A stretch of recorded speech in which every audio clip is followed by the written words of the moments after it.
Hello, my fellow eccentric entrepreneurs. This is Taylor Ellwood, your business wizard at Imagine Your Reality. And today I want to talk about the simple fact that not everyone can be your client. One of the mistakes that I notice many business owners make is that they try and get everyone to be their client. They're like, oh, I want that person and that person and that person and that person. Doesn't work.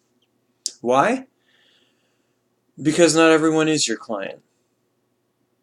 For the simple fact that you may be offering a service or product that fits a specific need, that in and of itself says not everyone is your client. So for example, with the business services that I offer, not everyone is my client. I'm not going to work with somebody who works at a job because the fact of the matter is they don't need my service.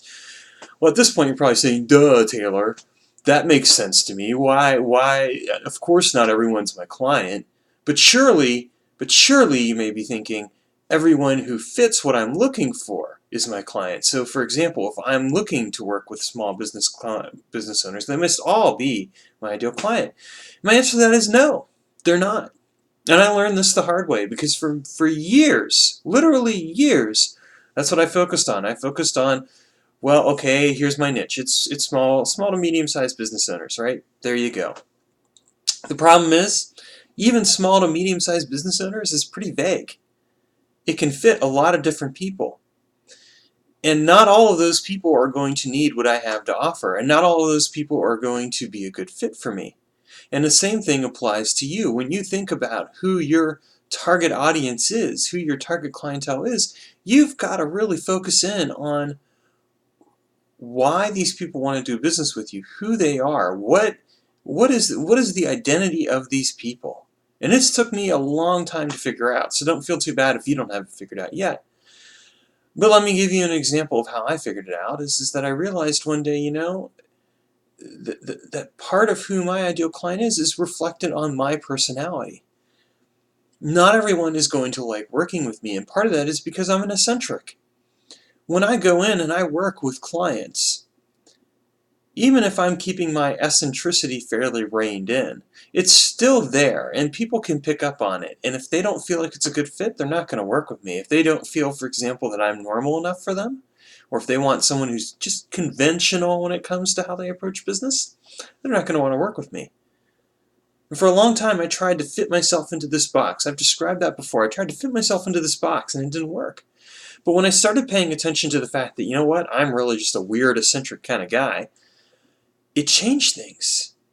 Because all of a sudden I realized that, yes, I am this weird, eccentric guy, and that the people I want to work with are weird, eccentric business owners. They're eccentric entrepreneurs.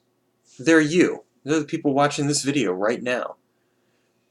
Those are the people that I want to work with. Those are the people that call to me. Those people are my community. They're not just my clients, they're my community. They're people that I love spending time with, that I want to spend time with.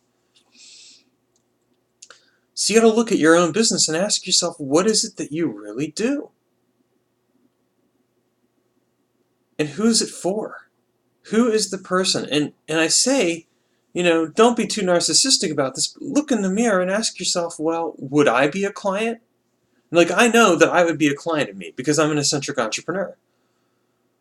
So if you're like a tarot reader, or you're a painter, an artist, or whatever it is that you are, look in the mirror and ask yourself, who would be my client? And then figure out a way to describe them. In my case, it was eccentric entrepreneur. That made sense to me. But you know, you need to find some way to describe these people that's going to help them identify with the reality that they are your clients. They're your community.